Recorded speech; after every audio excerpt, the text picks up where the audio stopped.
Welcome back to the podcast, Heal Without Harm. My name is Dr. Clayton Durr, and today's episode is a little different.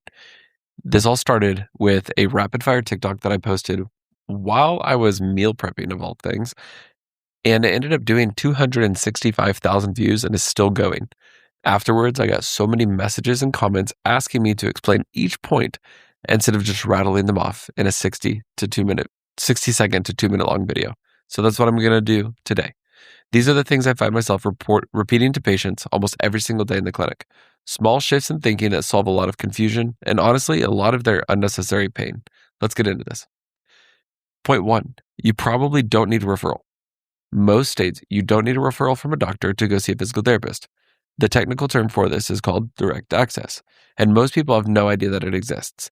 Here's why it matters. If you're dealing with pain and your instinct is to wait weeks for a doctor's appointment just to get permission to go see a PT, you're often adding unnecessary delay to your own recovery. Checking your state's direct access laws, which sounds a little intricate, honestly, just calling your medical doctor or just going to the physical therapist that you believe is a good fit for you, you can just call their office and ask what all is needed. If you want to use your insurance, that may be a call to your insurance. However, a lot of the times they don't specifically need a referral from your doctor. And even if they do, the majority of the time, the physical therapist has 30 days to get that referral from the medical doctor, and they can go ahead and perform the evaluation and start treating you so that you can get care earlier, get evaluated earlier, and get pain relief earlier. Point 2, please let your knees go forward over your toes in a squat. Please make sure it's tracking over about the second or third toe so it's evenly going forward so that the knee is evenly going forward over the toe.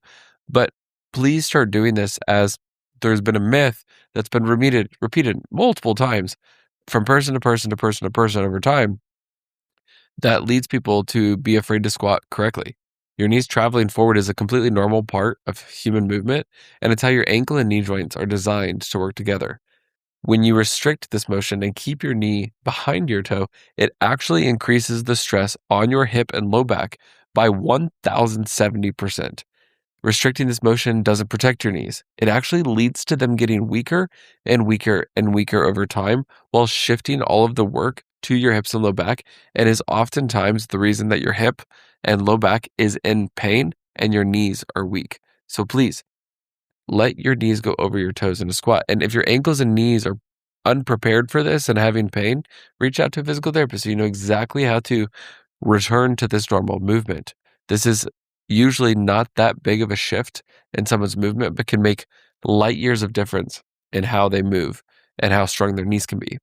Point 3, also in a squat, hip pinching. If you are someone who, when squatting deep, gets pinching in the front of the hips, there's a good chance that you're still not letting the knees go over the toes, and that may be due to an ankle mobility issue.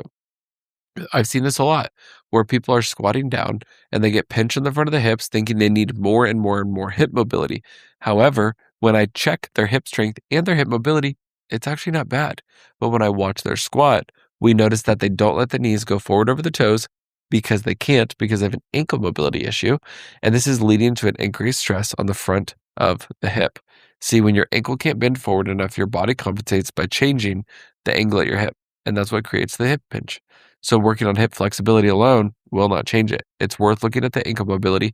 And if you need a specific stretch for this, please shoot me an email. I'll get it taken, or I'll get it sent over to you. Point 4, low back pain and the 90-degree clamshell. This is the most common exercise I give out, the 90-degree clamshell. If you think about yourself laying on your side, I want you to draw your knees up to 90 degrees. The majority of the time, people only draw it up 45 degrees from being straight. And so they're strengthening a portion of their hip that doesn't need the strengthening as much as the muscles that the 90-degree clam hits. A lot of low back pain is secondary to this specific hip weakness, not a back problem on its own. Most people have done that version of the clamshell that I already told you about, but they're doing it at an angle that is not hitting the area that is actually going to be solving their problem, which is a big reason they don't see results. They assume the exercise doesn't work. They assume that exercise is not for them. And getting the right angle changes what muscle you're actually targeting and therefore gets you the solutions that you've been looking for. While we're on the hip, There's another group of muscles a little bit higher up on the lateral hip. This is called the glute medius and glute minimus. We generally just say glute weakness. But this is a shout out to Jane Fonda, who has been having you do sideline leg lifts forever. And guess what? She hit the nail on the head. This surprises a lot of people. When these muscles are having significant issue, oftentimes they can actually have referred pain down the back of the leg or down the side of the leg.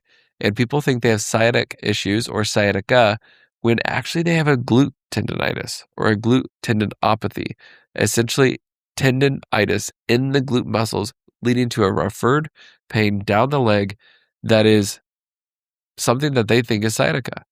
And so those muscles are responsible for stabilizing your hip and pelvis and low back. And when they're underperforming, it can create pain just like sciatica. Point 6, the phrase chest up, butt back is the reason that I have a job and you have back pain. It is one of the most common things that I hear people say they have been told in regards of how to squat correctly. It is one that I was taught when I was younger on how to squat correctly. And this leads to so much pinch at the front of the hip, a lack of proper stress on the knees, and a ton of low back pain. A lot of low back like cranking that takes place as when you put your hands on your low back while you're doing this position, you will feel the low back muscles turning on like crazy and actually irritating your low back more. You have a slight tailbone tuck while doing this, and you will feel a lot of stress come away from your low back, which leads me to point 7. Please squat down. Do not squat back. When you squat down, you'll notice your butt goes down more than it goes back. Your back will stay straight. You'll have less pain in the low back, less pinch in the front of the hips. Your knees will go forward, and you'll feel your quads, or the front of your thigh muscles, doing more of the work, and the back will be doing less of the work, and you'll actually start to get the benefits from squatting like everybody has been promising you. You have been just doing them wrong because you have been taught wrong. So what I want you to do is I want you to imagine there's a step stool, not right between your heels, but just slightly behind your heels. And I want you to imagine that you're squatting down to that, not squatting back to a chair. Point 8. This is the last one we'll hit on today. I think that you probably don't have a weak core, if you even know what a core is, because when I ask people, I get different answers every time. But I think that most people do not have a weak core. I think they have an uncoordinated core. And what I mean by that is when I ask them to do tailbone tucks or posterior pelvic tilts, essentially tilting your pelvis in space with the use of your core muscles, they have no idea what I'm saying. And even when I do what I would say is a good job of instructing it with my hands on showing them visualizations and my words, it's like they can't get their body to do it. It is more of a coordination issue than it is an actual strength issue. If I ask them to flex their abs, they do just fine. If I ask them to tilt their pelvis, they fail to do so. I want to talk about what this means in practice.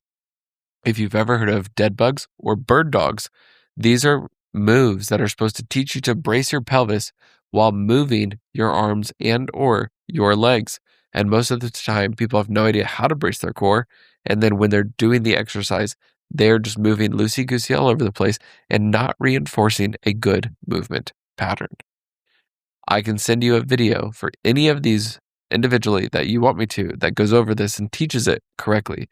If you want one of those, please email me at thedoctorofpt@gmail.com. I will have it in the show notes below. You can just shoot me over an email and I will get stuff sent right over to you. That is the list that turned a 2-minute TikTok into a 9 to 10-minute podcast, and I hope it is helpful for you. 8 different points that I find myself saying almost every day. And if one of these changes how you think about your own body, that is the point of this podcast, and I'm happy that it was successful for you. If you know somebody that needs to hear this information, please send them this podcast. I would be very helpful for you. And I hope, lastly, that today's podcast taught you a little bit about how to heal without harm.